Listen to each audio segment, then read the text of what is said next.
Boa noite, Japão. Bom dia, Brasil. Estamos em mais um Maroiteiro do mês de agosto.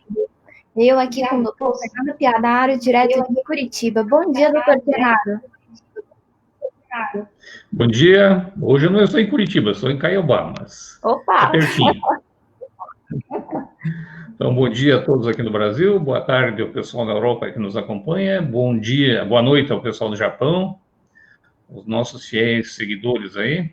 Retomando hoje o Bakuhatsu Mind Japão, Marui Table, e comando é da nossa querida Patrícia. Bom, hoje nós temos como o doutor Pianaro acabou de dizer, voltamos ao nosso Maroiteiro com uma convidada hoje, jornalista, radialista. Não vou falar muito, vou deixar, aprendi com o doutor Pianaro, vou deixar para que ela se apresente. Bom dia, Kátia. Bom dia! Bom dia a todos, boa noite, Japão. É um prazer estar aqui. Tá? Meu nome é Kátia Desessar, jornalista há 23 anos, com experiência em vários veículos, jornal, revista, tive um site de economia durante 10 anos e também na comunicação corporativa, onde eu atuei em diversas empresas de diversas áreas da indústria, do sistema financeiro, do comércio, varejo, supermercado. Então, eu tenho na área de comunicação, tenho bastante experiência em vários setores.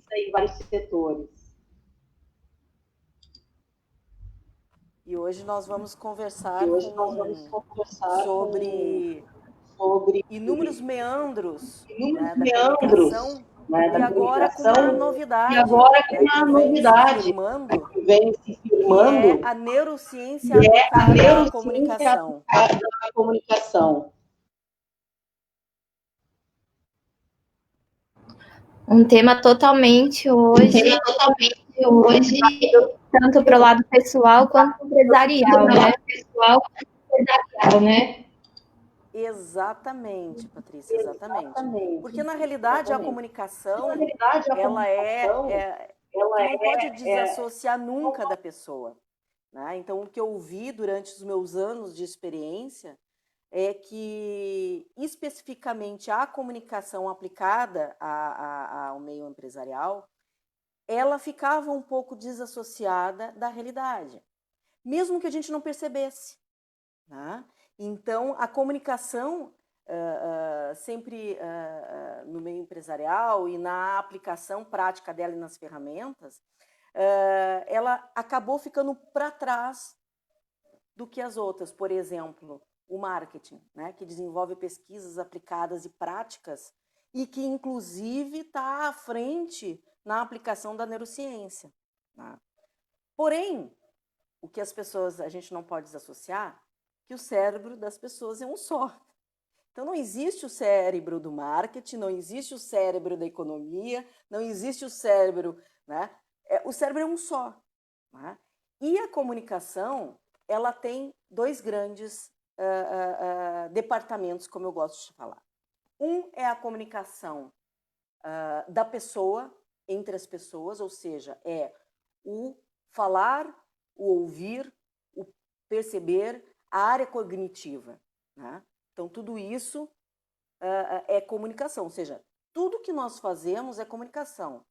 Eu estou aqui gesticulando, os meus gestos, a minha face, a forma que eu estou falando, o meu olhar, ele está comunicando. As pessoas, mesmo que eu esteja falando algo, se para as pessoas que estão me ouvindo ou me vendo, aquilo não está fazendo sentido porque eu estou fisicamente expressando algo diferente daquilo que eu estou falando, né? Isso já não está estabelecendo uma comunicação. Isso já é um muro que eu estou estabelecendo dentro dessa comunicação. Por isso que eu digo que na comunicação aplicada aos negócios, às empresas, ao meio corporativo, sendo a pessoa profissional liberal, sendo um pequeno empresário, sendo uma média ou grande empresa, Não há diferença, porque a pessoa é um só.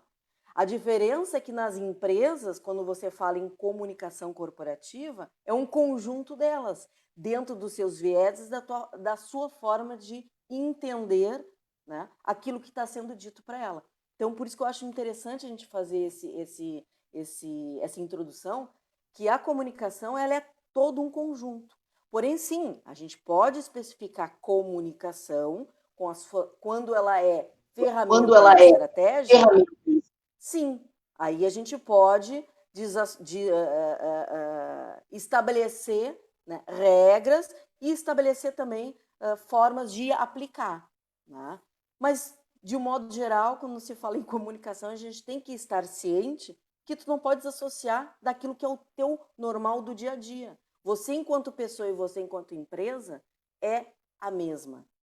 A diferença é que, quando você trabalha numa empresa, digamos que tenha mais pessoas, que seja de média ou grande, você daí tem um conjunto de vieses, de cognição, de pessoas que recebem, né, de culturas diferentes, mesmo dentro do mesmo país, né? Por exemplo, aí no Japão, ou as pessoas que nos veem aí na Europa, cada país tem a sua cultura, e as pessoas também vão entender certas coisas, ou vão relacionar, ou vão perceber a mensagem, mesmo a publicitária, né? Mesmo a mensagem publicitária, ela vai entender sob um viés.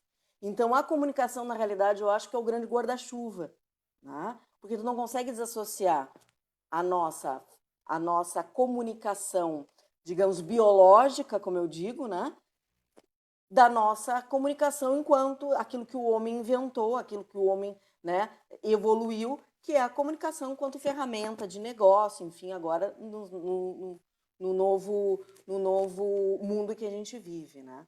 Então, tem uma coisa que eu acho muito interessante com o advento da neurociência, porque nós já tínhamos na comunicação, no meio corporativo, várias dificuldades, ou seja, a comunicação ela sempre foi o patinho feio do meio empresarial, né? Então, os profissionais de comunicação, eles têm isso dentro, como eu digo, do coração, e eu falo também da realidade do Brasil, que daí essa distorção de percepção é maior ainda, né? Porque nós temos na área empresarial uma briga entre relações públicas e assessores de imprensa que trabalham diretamente com a formação da opinião, né? Então, no meio empresarial, eu gosto de sempre separar o que é comunicação, né? Então, no marketing, né, na aplicação do marketing, óbvio que tem comunicação, porque você comunica algo quando você desenvolve, né, toda a narrativa e conceito de publicidade ou da marca, né, você estabelece o quê? O que você quer estabelecer? Você quer estabelecer o convencimento, a persuasão, ou que as pessoas te conheçam, né? Sabe o que você quer e você quer vender alguma coisa. Não existe empresa que não queira vender, tá? O professor Pianaro é consultor. Quando ele vai fazer um contato com um cliente, o que ele quer fazer? Ele quer vender os serviços dele, quer mostrar o quão relevante ele, enquanto profissional, é importante. Ou seja, o quanto ele pode compor, o quanto ele pode ajudar para as empresas, sendo consultor. Tá? Uma empresa que quer vender um produto, né? Então, dentro dessa alinhavo, né, tudo é comunicação. Mas não há comunicação como a gente percebe, como ferramenta e estratégia nas empresas. Aí que eu faço o divisor de águas. Tá? Quando a gente fala em empresa, tudo que é a comunicação corporativa, ela pode ser dividida em 3 meandros, tá? Que na realidade ela é a comunicação integrada, né? Que acaba tendo tanta nomenclatura que as pessoas se confundem. Comunicação corporativa, institucional, empresarial. O que é comunicação integrada? Eu gosto de falar, então. É um mix, né? Então você tem a comunicação institucional, que trabalha com o quê? Ela trabalha com o jornalismo empresarial, com a assessoria de imprensa, com a identidade corporativa da empresa, né? Com a editoração de multimídias, né? Com o trabalho do storytelling nessa área, né? A comunicação interna, obviamente, como diz, ela é interna dentro das empresas. Então, ela vai trabalhar com o quê? Com as pessoas que trabalham com a empresa. Dentro, né, com a formação, o processo comunicativo interno, com os fluxos informativos, com redes formais e informais internas aqui dentro da empresa, né? Então, por exemplo, uma empresa que tem intranet, enfim, tudo isso. E dentro daí da visão e missão da empresa, ou seja, fazer com que as pessoas se engajem àquela mensagem que a imprensa quer, porque sem o engajamento interno não tem engajamento externo. Então, isso também é comunicação, porém, comunicação interna. E aí nós chegamos à comunicação corporativa, que é a comunicação mercadológica. Aí que entra, que é o quê? É o marketing. E aí a grande confusão, quando se faz no meio empresarial de comunicação, só se vê isso pelo viés do marketing, né? Só se vê ou se percebe, né, pelo viés do marketing. Aí, voltando ao início da conversa, por isso que eu digo que a comunicação no meio corporativo, enquanto ferramenta e estratégia, é o patinho feio, né? Porque você fala em comunicação, você prefere. Eu vou vender o quê? Eu vou vender o quê para quem? Não, a comunicação institucional, que é onde eu atuo de forma mais... É onde eu atuo. Basicamente, o que você faz? Você trabalha com imagem e reputação. Publicidade, o marketing, não atua nessa área. Ela pode compor de forma positiva, como ela pode também compor de forma negativa. Mas, basicamente, a comunicação institucional, que é aquela, por exemplo, o profissional liberal, a pequena ou média empresa, a grande, tanto faz. Todos podem se usar das mesmas ferramentas, nas suas proporções e dentro do seu universo, da mesma maneira. Mas é imagem e reputação. É aí. Por quê? Porque você quer criar, enquanto profissional, enquanto consultor, enquanto professor, enquanto microempresário, enquanto profissional liberal, enquanto empresa, você quer fazer o quê? Criar massa crítica positiva junto ao quê? Às pessoas, à sociedade, ao mercado, mas sempre é pessoas. O mercado não é uma entidade, a empresa não é uma entidade, né? Ela não é um ser, ela é o conjunto de pessoas. Então, tudo que você faz é pessoas. E eu sempre achei interessante, sempre usei um pouco de bom humor, porque de uns 3, 4 anos para cá é que tem se falado muito no meio empresarial de pessoas. E aí eu fiquei a perguntar, mas exatamente com quem que eles falavam antes? Com quem que realmente se falava antes, né? Era com robô, era com ET. Eu até fiz um artigo que tá no LinkedIn, quem quiser ver, que se fala sobre... o título é Imagem e Reputação não se vende. Por isso, não se compra. E aí eu faço essa narrativa toda do quanto a comunicação institucional, que desenvolve o quê? Opinião pública. Esse é o grande diferencial, essa é a grande diferença. Né?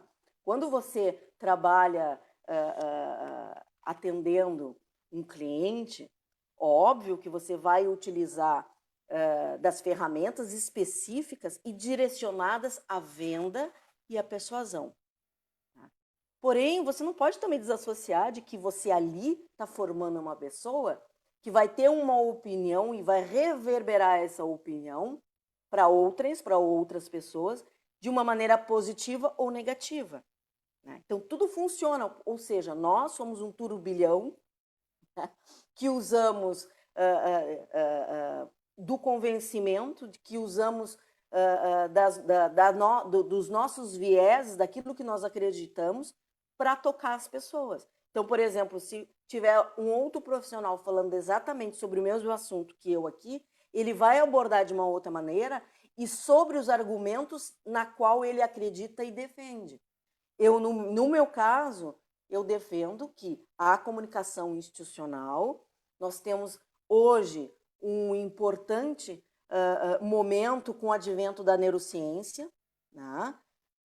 Dentro do universo da comunicação e, de um modo geral, dos negócios, né? Ou seja, a neurociência ela entra de uma maneira bastante positiva.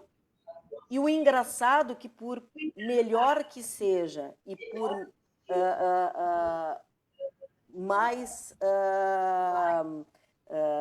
claro que a neurociência esteja entrando dentro do universo dos negócios.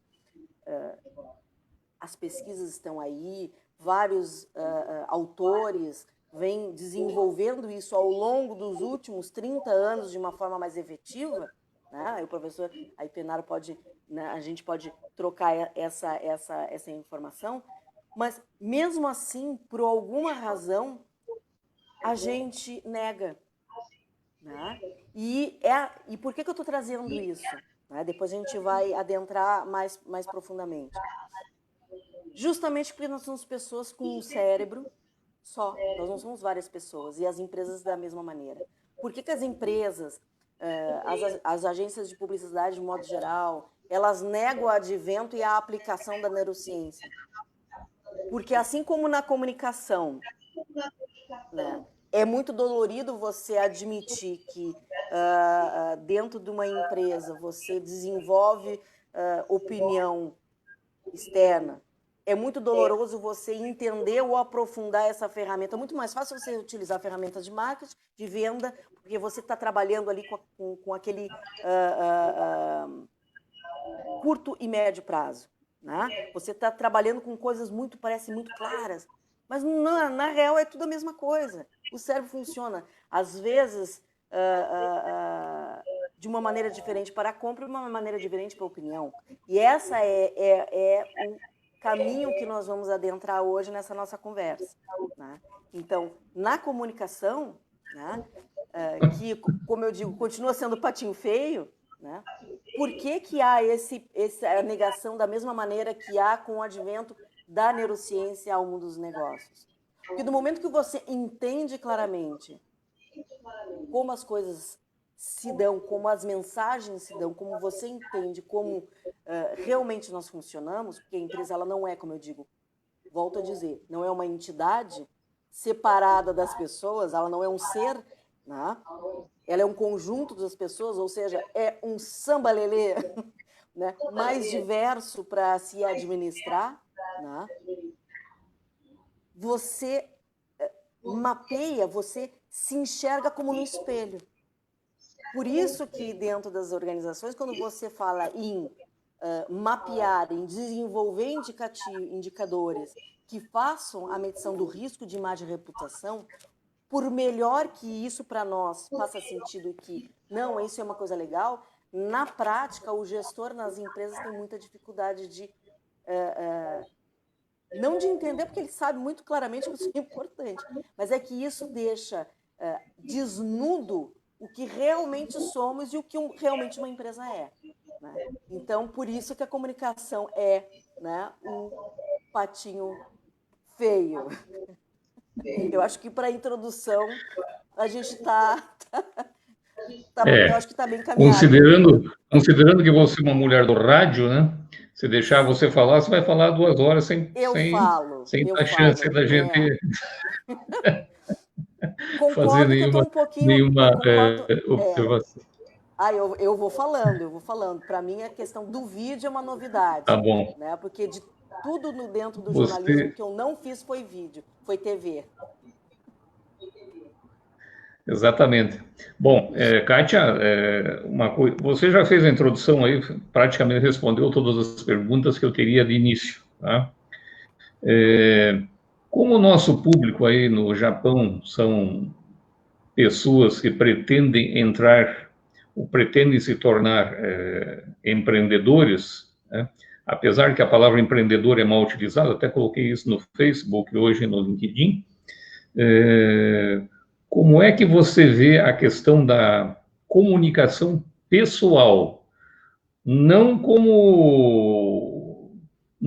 direcionado para um público específico, mas dentro do contexto social, político, porque nós somos seres integrados a tudo isso, né? Dentro do contexto social, político, profissional, pessoal, tá? Alguma observação sobre o comportamento da pessoa em termos do processo de comunicação, ou seja, da autocomunicação, como é que eu me vejo no processo de comunicação. Isso que eu acho que é importante, de repente, para as pessoas, inclusive, já que a gente está falando de neurociência aplicada, né? E tem muita gente aí que se acha neurocientista e apenas porque lê um livro, né? Então, nós precisamos tomar cuidado com isso. Né? Tem muita gente aí que se diz neurocientista e lê um livro, nunca soube o que é um face reader, um EGC, não sabe nada. Né? Mas eu li um livro, então agora eu sou neuro. Né? A mesma coisa aconteceu com o coach algum tempo atrás. Né? Todo mundo virou coach, de repente, até de coach para colocar fio na agulha, né? Técnicas coachianas para colocar fio na agulha. Enfim, vamos tirar um pouco dessa mistificação, vamos dizer assim, da questão da comunicação, porque eu acho que a comunicação está dentro de si primeiro. Então, como é que eu me vejo quando me olho no espelho? O que eu enxergo? O que eu estou comunicando quando me olho no espelho? Para depois, então, jogar isso para fora de mim, né, dentro dos contextos em que eu vivo. O que você sugere? Como é que você analisa? Você que é uma profissional da comunicação, como é que você analisa isso? Porque você deve se olhar no espelho de manhã também, né? Sim. É verdade, professor Penara, exatamente. Bom, como eu disse, não tem como a gente desassociar nós como pessoas e nós como profissionais, tá? Não tem como. E a comunicação, ela está inserida, como eu digo, aqui não é uma relação de ser mais ou menos importante dentro do processo empresarial, mas é por uma questão de lógica. Sem comunicar, sem a gente saber como se postar, saber desenvolver, né, o nosso pensamento, ou entender, ou seja, a nossa prosódia, né? Aí eu vou explicar um pouquinho depois mais sobre isso. O que nós somos? Nada. Né? Como diz o nosso amigo professor Pedro Camargo, né, que é especialista em neuromarketing, até as amebas se comunicam. Né? Então, não tem como... e é verdade, cientificamente, né, foi comprovado que um ser unicelular é como ele, tem um viés. Então, partindo por aí, o que eu posso dizer para as pessoas? Tá? A primeira coisa é ele entender, né, quem ele é no sentido também biológico. Tá? Então, nós não podemos também não perceber nas relações das pessoas e entender que cada um de nós tem um perfil. Né? E esse perfil não é um perfil só psicológico, é um perfil biológico. Tá? Nós temos perfis, ou seja, tem pessoas que são mais diurnas, mais noturnas, e isso não é uma questão só de preferência, né? Isso é uma questão biológica. Assim, como eu acabei de citar, a questão da prosódia, o convencimento, por exemplo, da mensagem que a gente está querendo transmitir para as pessoas, ela se dá primeiramente biologicamente. Inclusive agora, entre nós, no distanciamento. A pessoa está vendo uma imagem, ela está percebendo a minha comunicação facial, o meu gesticular, o meu tom de voz, e aquilo está inserindo nela, está entrando nela, né, como algo positivo ou negativo, ou como algo que ela está tentando entender o que é. Né? Então, o que eu digo para a pessoa? Ela tem que primeiro se entender e não brigar com isso, e entender quais são os talentos dela. Né? O que ela faz de melhor? Ela fala melhor, ela escreve melhor.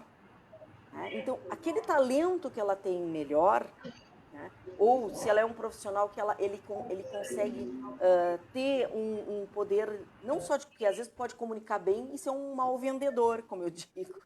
O comunicar bem não quer dizer que seja um bom vendedor. Né? Porque também tem aquela questão, você tem que gostar daquele ato de vender. Mas o profissional, ele tem que, primeiro, entender que ele fala com o corpo. Né? Ele fala com o tom de voz, ele fala com o seu... Então, ele tem que cuidar fisicamente a sua aparência e a forma que ele está. Então, cuidar Por exemplo, fazer o exercício, o professor, você falou na questão de quando eu me olho no espelho.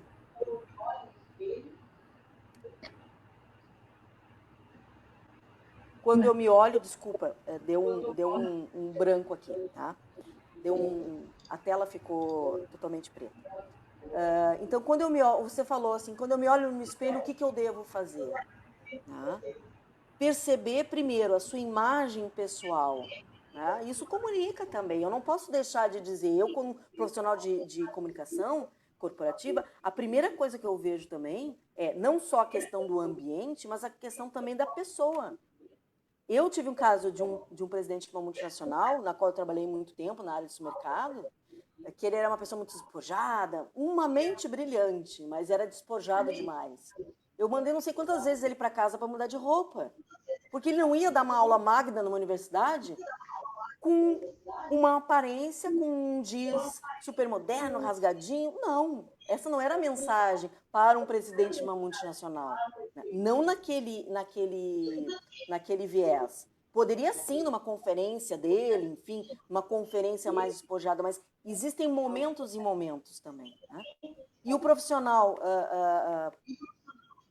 da comunicação pessoal, ele tem que cuidar para, por exemplo, eu sei que no Japão, os brasileiros que estão no Japão, ou as pessoas que estão no Japão, eles têm que entender a cultura local.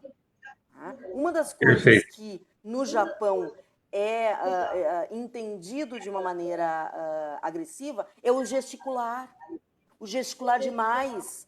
Isso a pessoa entende que é quase que uma agressão, a pessoa fica com medo. Né? Então, isso é uma das coisas, por exemplo, que você... ou você falar em tom alto, você falar alto. Eu, por exemplo, teria bastante dificuldade de me policiar, mas isso é um exercício importante.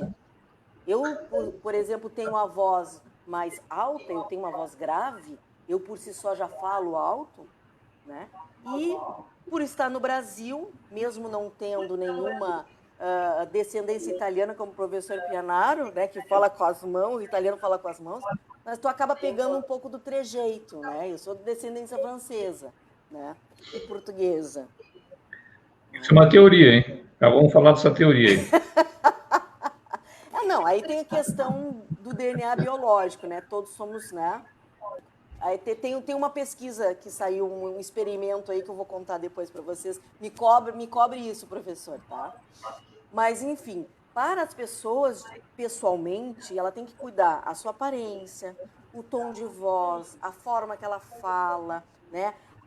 A narrativa, conhecer o seu público para saber o que pode e o que não pode falar.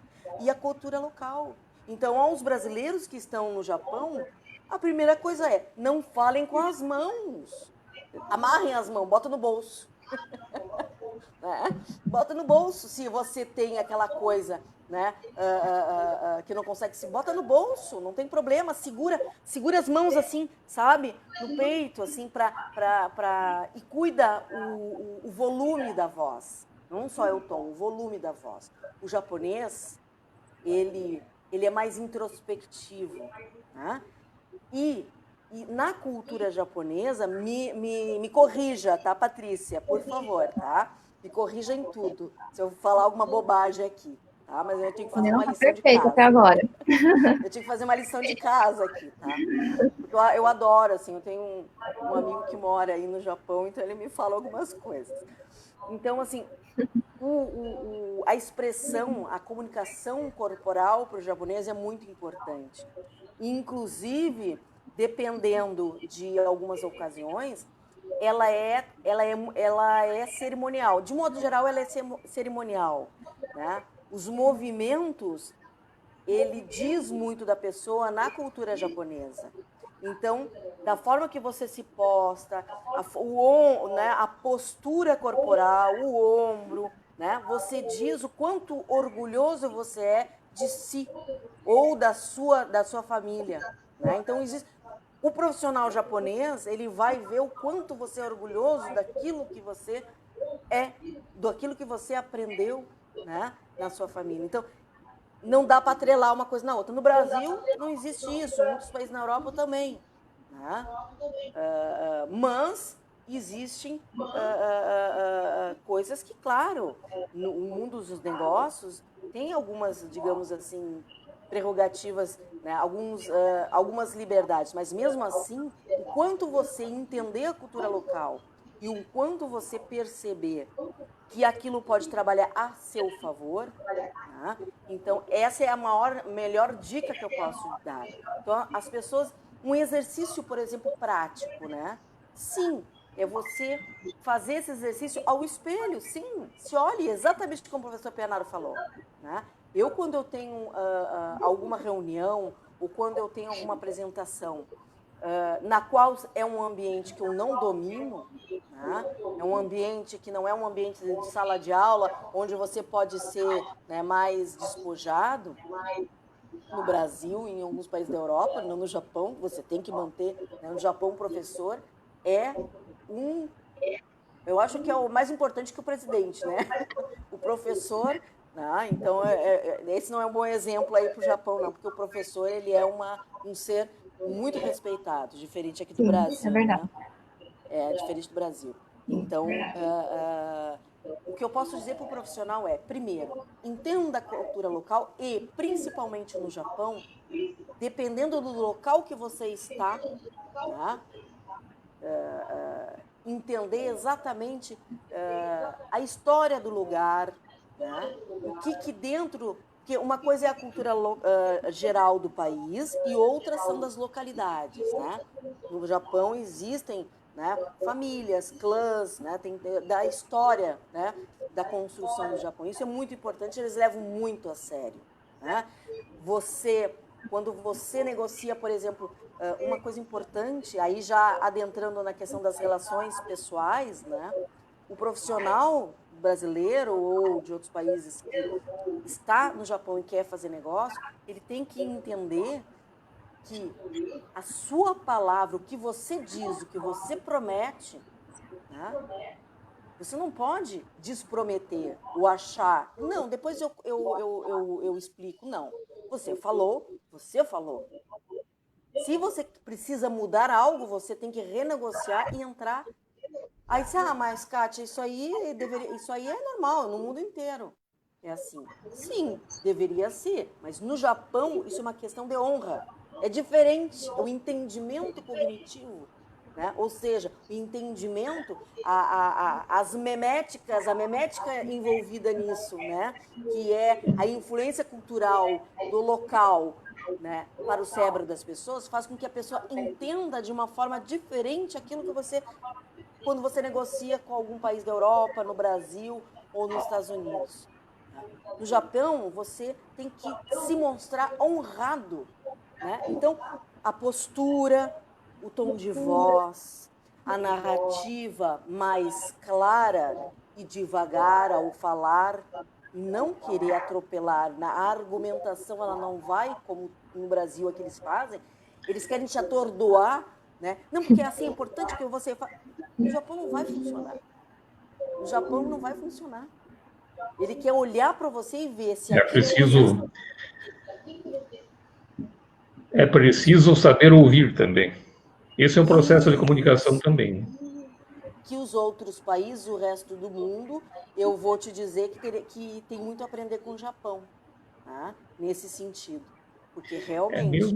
Mesmo desculpe te interromper, Kátia, mas não, mesmo nos países da Europa, dos Estados Unidos, você precisa aprender a ouvir para então fazer negociação. Quando você fala em neurocomunicação, você está falando também de negociação, em venda de imagem, venda de produtos, serviços, etc.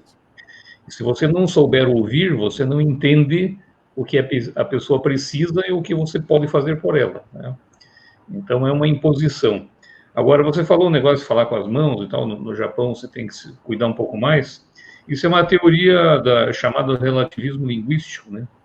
Que é uma teoria do Sapir-Whorf, acho que de 1930, se não me engano.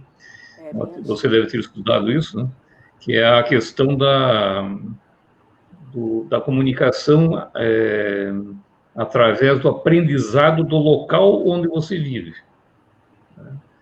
Então, se você vive numa cidadezinha como a nossa amiga aí do Rio Grande do Sul, de Não Me Toque, né? Você tem toda uma cultura, né, numa cidade pequena, né, uma grande empresa, mas numa cidade pequena. Então, você tem uma questão cultural muito forte. Tá? Quando você extrapola isso para o limite do Estado ou para as fronteiras de um país, você realmente tem que aprender a entender o que os outros querem te comunicar também. Tá? E se você não estiver atento a isso, o processo de neurocomunicação, que é o objetivo da nossa título da nossa conversa, ele deixa de existir, porque daí você está fazendo uma imposição praticamente. Né? Você não está usando o teu cérebro para se neurocomunicar. Né? Quando se fala neuro, aliás, para quem ainda não... Desculpe fazer esse parênteses, mas se fala neuro, você fala de uma persona, né? Neurologicamente falando. Então, se fala em neurocomunicação, neuromarketing, neurociência aplicada, neurobusiness, está falando de neuroeconomia, né, que é um assunto que eu estou estudando bastante, é a questão de estudar o ser humano de uma forma individual. Eu lembro de algumas pessoas nos Estados Unidos, amigos meus, que me disseram que o grande problema de negociar com o brasileiro é saber se ele está dizendo sim ou não. Porque a nossa forma de nos expressar, sim, não, talvez, acaba confundindo, porque eles são muito objetivos na questão do sim e do não. E isso é um processo de comunicação que precisa ser cuidado. E você tocou uma coisa importante que eu queria que você explorasse também um pouquinho, que é a questão da imagem. Né? A imagem pessoal também é um processo de comunicação. Então, é muito importante que as pessoas no Japão, no Brasil, quem estiver nos assistindo aí, pense o seguinte, né? Em todo momento você está fazendo comunicação. Desde o momento que você nasce, você entra num processo de comunicação. Aliás, antes de nascer, você já está num processo de comunicação. Né, Patrícia? Você sabe bem disso agora, recentemente, né? Entendeu bem isso recentemente. Né? O processo de comunicação... O processo de comunicação do bebê é sensacional. E a gente tem que aprender com isso também. Então, você comunica desde o momento da concepção. Tá? Então, existe uma teoria genética aí que diz que antes mesmo da concepção, tá, o óvulo, que é a parte feminina, já escolhe, né? Não, esse eu não quero, talvez aquele ali, né? Existe uma teoria que está sendo estudada em cima disso. Ainda não é teoria, mas onde é uma teoria, há uma pesquisa. Se é uma pesquisa, quem sabe a gente tem resultados em cima disso. Então, esse processo de comunicação, que é desde o dia que você é concebido até a sua morte, né, também está relativo à imagem. Né? E como você bem colocou, né, a sala de aula e uma apresentação formal para um grupo de empresários são coisas diferentes. Então, você tem que realmente estar atento para esse tipo de coisa. Tá? Mas explore mais essa questão da comunicação pela imagem, que eu queria ouvir um pouco mais, até para que as pessoas também entendam que... outra coisa que eu queria que você explorasse, já que nós temos ainda 20 minutos. Nossa, já passou tanto tempo. Parar de reclamar, né? Não, parar de reclamar. Falar. Fazendo um pouco. Parar de reclamar, porque o reclamar permanentemente também é um processo de comunicação. É verdade. É um processo de comunicação destrutivo para ambos. Destrutivo, e é um problema biológico também, né? Porque pessoas que reclamam demais, elas realmente estão com alguma problema. Porque, na realidade, como sempre... quem estuda neurociência, a primeira coisa que você aprende, tá? É o quê? Gente, somos seres biológicos. Tudo que nós fazemos tem influência, ou seja, se você acha que você manda em si, você não manda em nada. Esse é o primeiro argumento, o primeiro conhecimento que a gente tem que buscar. Isso, eu ia chegar nisso aí, Eugênio. Exatamente. Então, tem algumas literaturas que depois as pessoas que tiverem interesse de saber que são literaturas básicas, né, para entender isso. Mas somos seres biológicos. Quando a gente entende isso, que as nossas ações e reações, elas conscientes, elas se dão primeiro inconscientemente. Então, para a pessoa, professor Penaro, entender... tem alguém dizendo, realmente... Parar de reclamar também é comunicação, exatamente. Então, a primeira coisa, quando a gente quer ser um bom profissional, e a gente mesmo... Porque realmente tem pessoas que têm dificuldade de falar, tem pessoas que têm medo, mas quando a gente entende que tudo é um processo biológico, que a gente deve ter alguma deficiência ou a gente tem alguma influência também do meio, né? Como você estava falando, professor, da pesquisa, do entendimento que as pessoas... Isso está depois na evolução agora da neurociência, em todo o estudo da memética, né? Que comprova esse estudo lá de 1930, e a memética ela vem, né,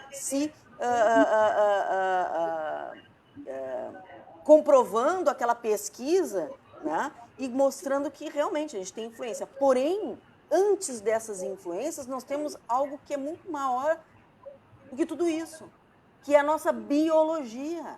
O nosso corpo, o nosso cérebro e tudo que funciona... Né, a nossa genética. A nossa genética, por isso que cada pessoa é única, né? Quando se diz que cada pessoa é única. Porque mesmo que nós tenhamos, digamos assim, né, para as pessoas entenderem a questão da imagem, né, para a gente chegar nesse conceito, mesmo que tenhamos a mesma idade, tenhamos, digamos assim, a mesma base cultural, mesmo que somos do mesmo bairro, né, a mesma mensagem vamos entender de maneiras diferentes. No geral, até podemos entender da mesma forma, porém, haverá vieses que são muito particulares nossos. Então, se nós conseguimos entender que tudo isso reverberando, né, ao todo, como eu digo, na nossa comunicação com as pessoas, no resultado que nós esperamos, se tivermos a consciência disso, né, que isso acontece, e aceitarmos, porque uma coisa muito incrível, professora, a gente até discute sobre isso, não é possível mais o mercado, as empresas não entenderem que somos únicos e somos biológicos. Não adianta tu colocar uma pessoa que é uma pessoa, e mesmo tem pessoas e pesquisadores ou pessoas que estudam neurociência, né, que têm um conhecimento ou que estão, né, fazendo algum curso, uma coisa, tem pessoas que mesmo recebendo esse conhecimento, olha que coisa doida isso, nega isso. Ou seja, existe uma questão biológica, não adianta dentro das empresas colocar alguém que é diurno para trabalhar no turno. E o contrário também não vai funcionar. Então, principalmente no Brasil, que tem essa coisa, né? Você entra às 8 da manhã, agora não que está todo mundo em home office, né? Mas, de um modo geral, entra às 8, entra às 9, sai às 6. Isso não funciona. As empresas... Isso chama-se ciclo circadiano, né? É um círculo circadiano, eu ia chegar lá, mas que bom. Por quê? Porque é uma questão biológica. Então, as pessoas, para entender a questão da imagem, ela tem que primeiro entender que ela funciona, e se ela não está bem, e entender o seu processo biológico, né? Isso também vai muito da pessoa entender quem ela é. Mas eu tenho que fazer análise para entender quem eu sou. Não precisa. Porque você, quando acorda, você sabe se você está bem, se você não está bem, se você está com sono, se você acordou de bom humor, se você acordou de mau humor, né? Existe, e questões biológicas mudam o nosso humor, né? A pessoa, por exemplo, que tem intermitentemente, eu vou falar agora aqui a questão, intermitente problemas, por exemplo, de prisão de ventre, né? Ela vai ter sérios problemas de humor. Né? Dentro da sala de aula eu falo outras questões, né, em relação a isso. Né? Por isso chama-se enfesado, né? Enfesado, exatamente. Então, é importante o gestor ou você enquanto profissional, para cuidar da sua imagem, você tem que ter essa noção. Né? Você tem que ter esse entendimento. Se forçar, claro que tem coisas que, em termos de construção de imagem, enfim, a gente consegue melhorar e se forçar. Tudo pode ser treinado. Agora, tem coisas, biologicamente, que a gente também tem que atender, que é bom também não forçar. Né? A gente pode se melhorar e pode também se equilibrar, sim, mas para a construção de uma imagem, a gente precisa ter essa noção, porque o que acontece? Quando a gente tem essa noção biológica, do nosso funcionamento e não brigar com isso, a gente vai saber que tem dias que a gente não vai marcar reunião.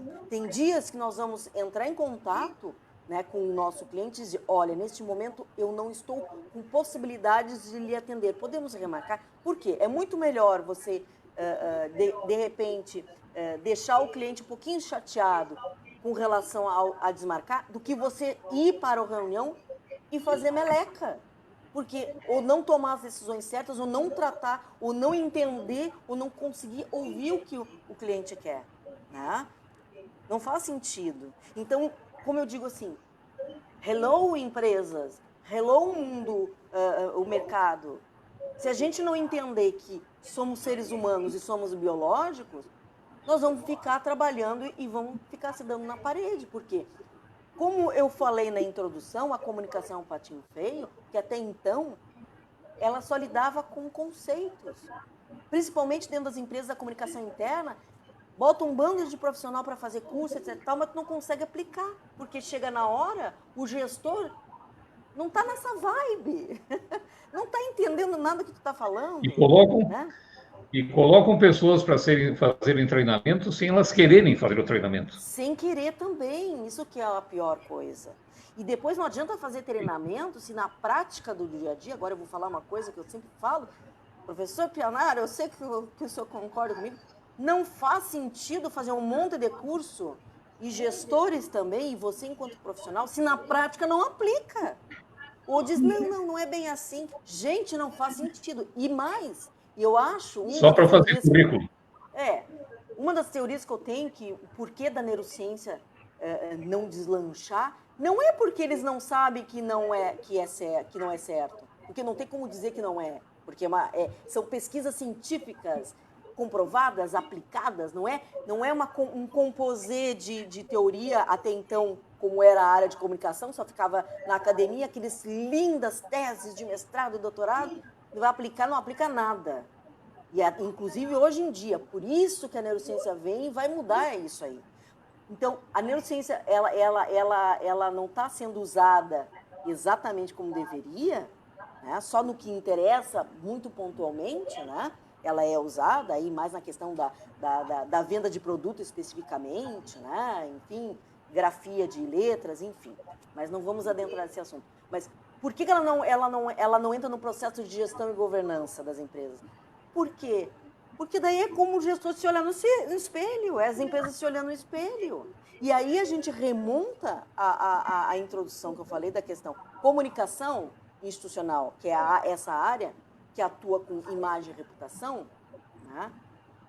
Você não consegue vender isso, porque por isso que você não compra, você não vende, você não compra, né? Então, dentro das empresas, se você não consegue... Foi um aspecto interessante. Me permita interromper você. Claro, ótimo. Vamos no debate. Vender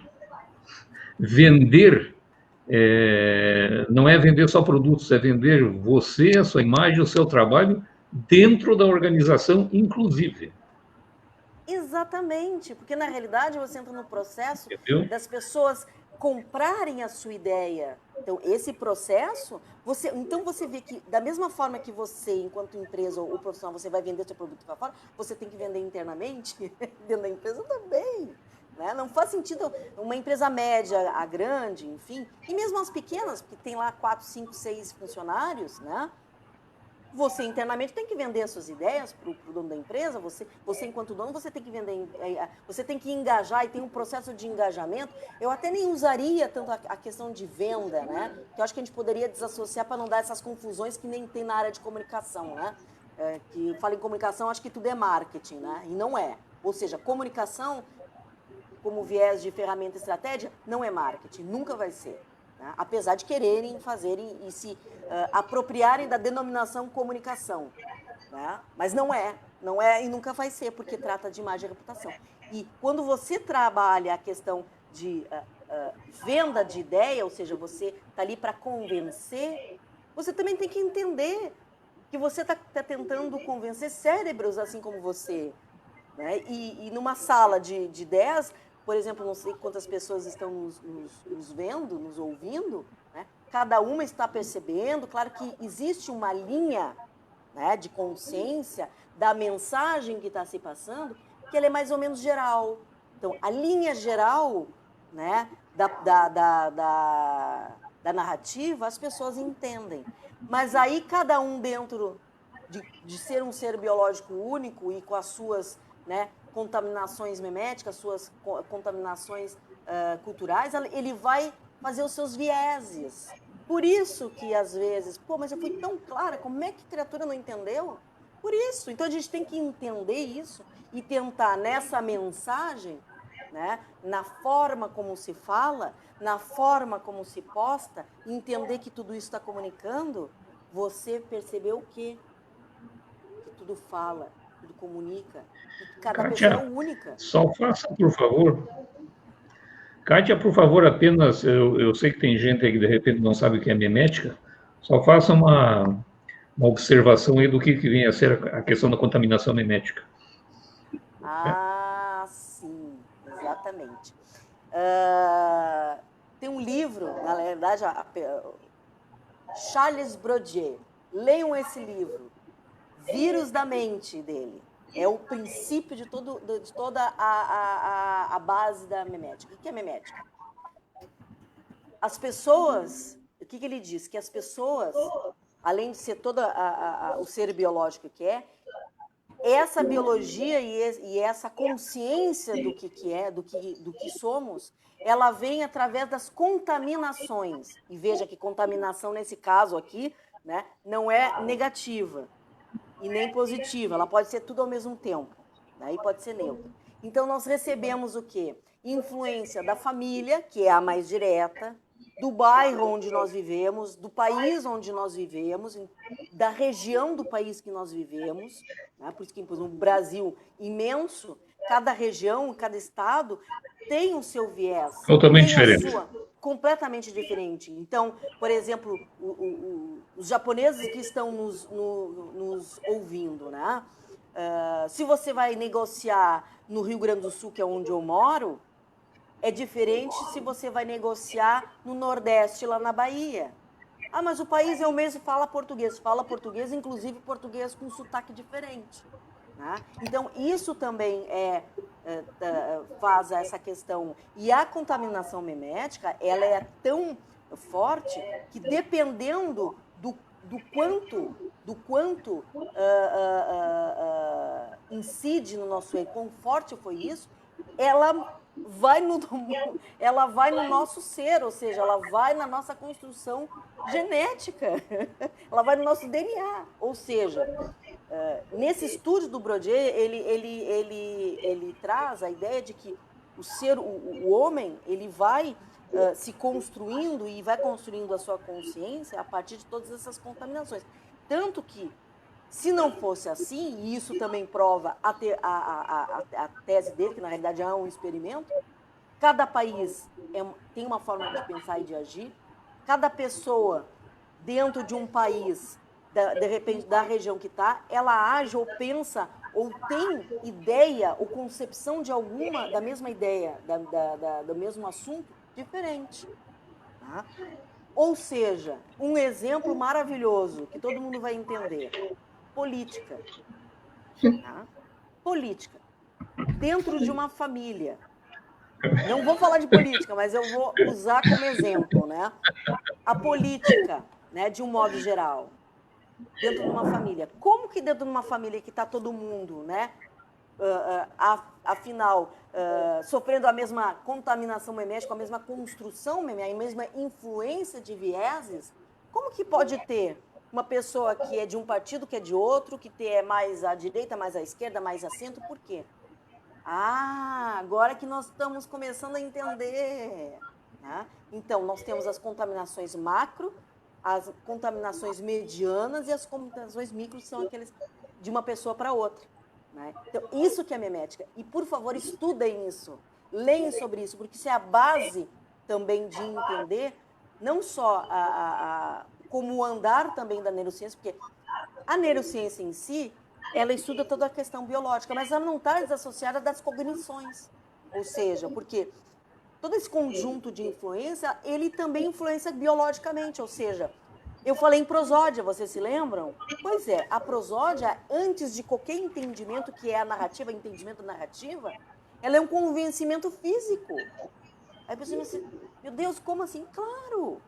Se eu estou, por exemplo, e claro que fica mais difícil a gente convencer alguém quando a gente está assim falando por vídeo, mas isso também acontece, porque quando a gente fala, o tom de voz, a nossa aparência, o nosso gesticular, ela está emitindo o quê?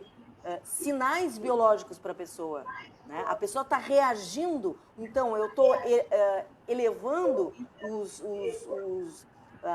as dopaminas, a serotonina, né? Como diz assim, os hormônios do prazer ou não. Porque pode ter pessoas que estão me achando uma antipática, horrorosa, e que não estão querendo, né? Sim, é normal. Né? A gente não vai ser 100%. Podemos chegar lá, mas nunca vai ser 100%. Né? E mesmo dentro daqueles que são pessoas que são a nosso favor, ou seja, que estão convencidas daquilo que a gente está dizendo é uma verdade, ou aquilo faz sentido para ela, mesmo assim, cada uma tem um viés de entender. Então, é isso que é memética. Né? É a influência cultural, é a influência de uma pessoa com a outra. Então, por isso que eu digo, né? Ela é a influência macro, é a influência da sociedade, é a influência da cultura local, é a influência da família, do pai, da mãe, dos irmãos, do vizinho, do amigo. Tudo isso influencia. E dependendo do como a pessoa está sendo influenciada ao longo do ano, aquilo pode mudar a genética de uma geração, de uma pessoa para outra. Por isso que não é algo etéreo, né? O estudo da memética não é algo etéreo. Não é a psicologia simplesmente, né? Não é uma narrativa conceitual. Não. Ela incide geneticamente. Então, ou seja, ela é ciência. Né? Eu tenho uma provocação, professor, de uma citação que eu vi num post de um amigo nosso, querido, professor Luciano Pereira, que inclusive é meu professor também, gosto muito dele. Ele falou uma coisa que daí... Ele já foi convidado do Baco Ratos. Eu vi. Eu gosto muito da... Profissional excelente. Ele falou uma coisa que faz todo sentido para mim. Eu sou uma pessoa religiosa e, ao mesmo tempo, uma pessoa científica, ou seja, estudo ciência. Aí as pessoas me confrontam porque realmente eu sou religiosa. Tá, mas e aí Deus? E como é que entra dentro dessa loucura? Gente, não tem briga nenhuma. Não existe uma briga na outra. E aí o professor Luciano Pereira botou um post, uma frase sensacional, né, que eu vou dar uma provocação aí para o nosso povo que está ouvindo. Um pouco de ciência te afasta de Deus. Muita te aproxima. Por quê? Porque, na realidade, isso é o conceito do que nós estamos falando aqui. Somos pessoas únicas, somos pessoas biológicas, somos pessoas com consciência ou inconsciente. Ou seja, a grande maioria das coisas que nós fazemos é inconsciente, mas a gente não sabe. O cérebro não diz isso pra gente. Eu costumo dizer o seguinte, Kátia. Se todo mundo é convencido e se convenceu de que é feita a imagem e semelhança do seu Deus, quando você olha no espelho, o que você enxerga? Você gosta daquilo que você enxerga? Essa é a pergunta. Essa é a pergunta que tem que se fazer. Então, por isso que tem alguns vieses de alguns debates que não fazem sentido. Tá? Não fazem sentido nenhum. Não fazem sentido, porque, na realidade... Bom, uma coisa interessante, né, que eu queria pegar da questão da memética, com resultado na genética, é que se você tem uma geração que é acostumada a fast food, comer de uma forma errada, por influência de comunicação, por influência do meio, né, certamente ela vai agregar isso na sua genética e vai passar para seus filhos uma deficiência, ou, se a alimentação for adequada, vai passar uma genética boa. Então, esse processo de comunicação, de marketing, de vendas, de se vender e tal, é uma coisa importante e altamente de nossa responsabilidade. Bom, nós temos pouquíssimo tempo agora. Ai, Que pena, né? tinha muita coisa para falar ainda, porque agora o senhor deixou uma bola picando, que daí a gente entra na questão do viés da ética nos processos de comunicação e marketing. Nossa, aí é o universo então, feche. fala. Quero mais tempo. Então, feche a ética. Faça o fechamento da tua fala com essa questão da ética na comunicação e principalmente no resultado que se espera a partir desse comportamento ético. Então, eu vou, então, terminar com o título desse meu artigo, que está lá no LinkedIn, que é Imagem e reputação não se vende, por isso não se encontra. Então, gente, o que isso quer dizer? Que se você diz que você é algo, e isso é um debate que as empresas têm que internalizar e entender, você tem que ser aquilo que você diz. Porque como tem um ditado brasileiro aqui, e imagino que no Japão deve ter algum correlato, mentira tem perna curta. E tem.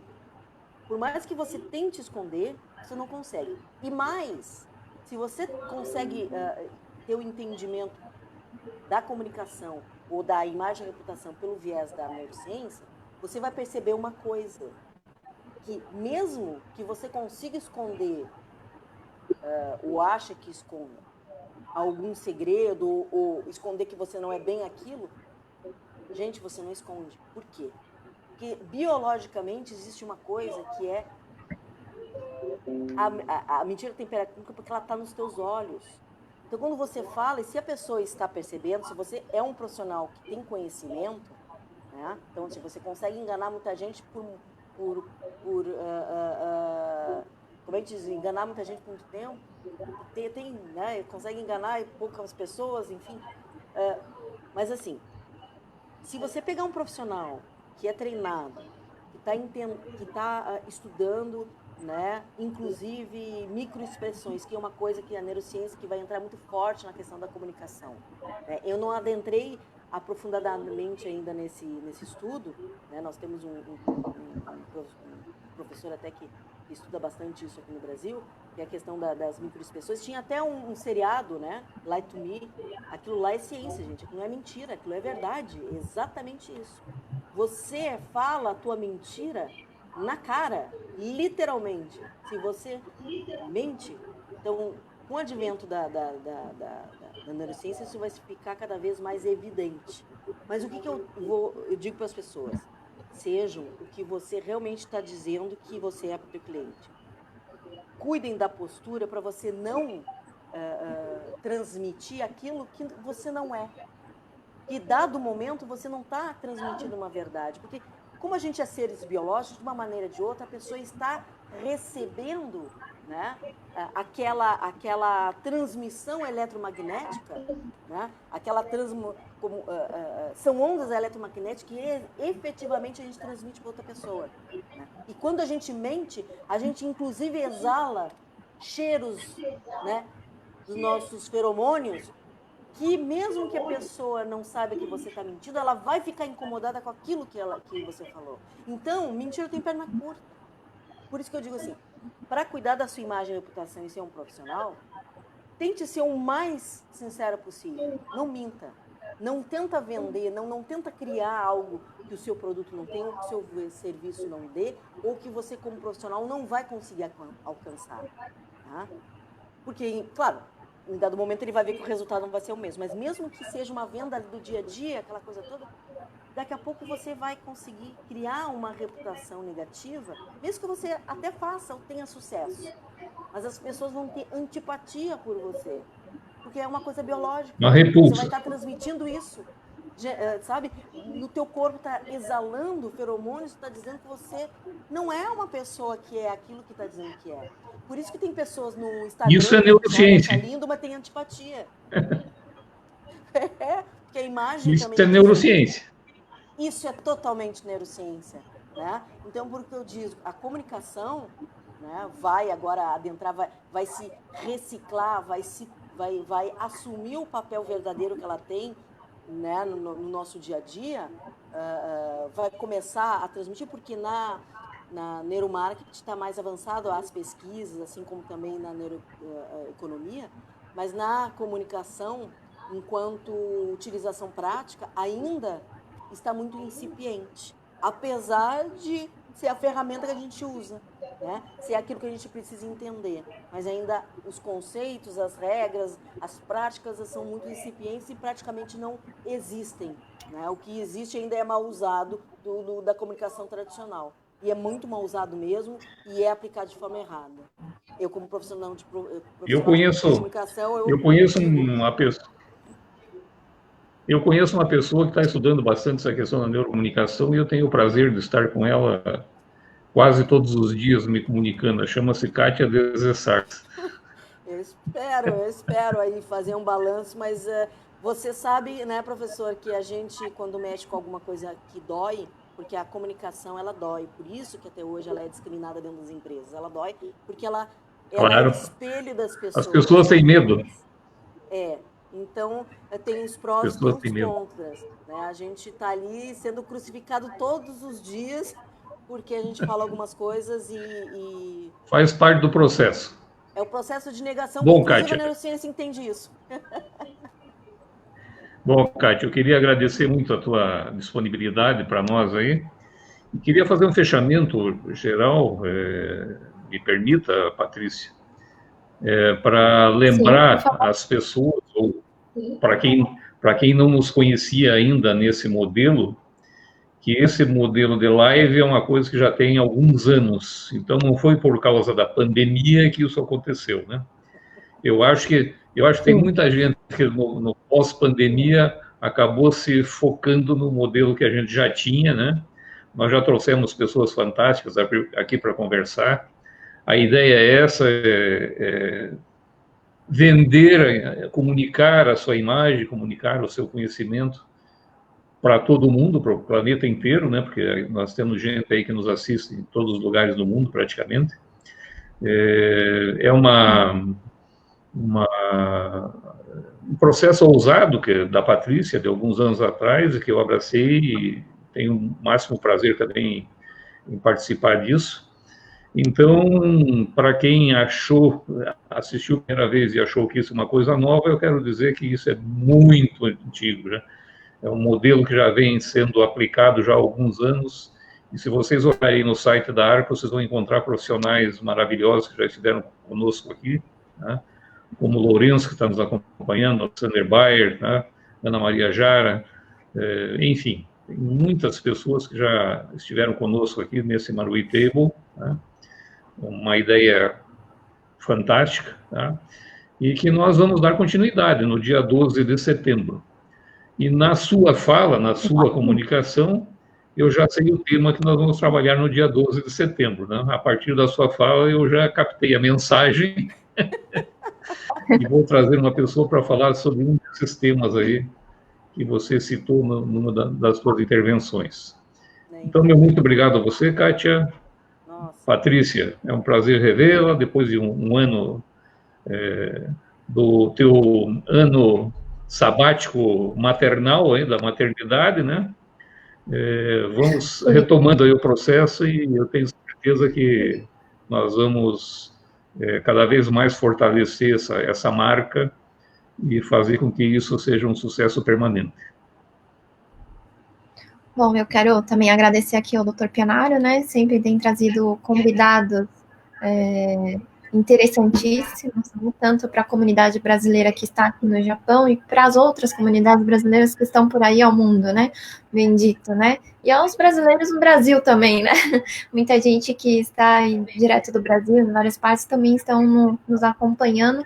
E do Uruguai também. Quero mandar um beijo pessoal aqui, que está entrando e às vezes me manda mensagem que nós brasileiros falamos muito rápido e aí não conseguem acompanhar, né? Mas Depois eles assistem com calma e vão entendendo e conforme a dúvida vão me passando, né? O que quer dizer tal palavra? Isso, e é bacana esse modo assim, quando eu recebo esse feedback também do pessoal, eu vejo que está tendo visualização, está tendo resultado, as pessoas estão se interessando e cada tema tem sido enriquecedor, tanto para o pessoal que está aqui no Japão, para mim, Patrícia também, porque cada live é um novo aprendizado, né? São trocas de experiência e eu espero que também o pessoal que está aqui no Japão tenha pegado uma grande dica que ela passou em questão de falar com as mãos, tom de voz, né? Para quem mora aqui e quem acabou de chegar no Japão também já fica como dica para quando você for se apresentar, fazer uma entrevista, isso é muito importante. Você saber se colocar perante o contratante e a empresa, a forma como você vai se comunicar, isso é muito importante para os japoneses aqui. Kátia, muito obrigada pelo seu conhecimento, pela sua disponibilidade. Quero deixar aqui um grande abraço para você. Um prazer, muito obrigada mesmo, adorei, queria mais tempo. Nossa, foi um prazer mesmo, adoro falar. É que o assunto é muito, tem muitas coisas para falar, né, na verdade, né? Foi uma honra. E quem quiser marcamos uma outra. Exatamente, vamos né? marcar outra. Eu tenho a minha página no LinkedIn, tem alguns artigos ali, tem meus contatos, quem quiser informações, eu posso passar, de literatura, não tem problema nenhum, sou super acessível aí, adoro conversar, já deu para notar, né? Que bom! Então, tá certo. Boa noite, pessoal do Japão, bom descanso. Pessoal do Brasil, um bom sábado. E até dia 12 de setembro? É isso, Pianaro? 12 de setembro. Então, até lá, até a próxima. Tchau! Tchau!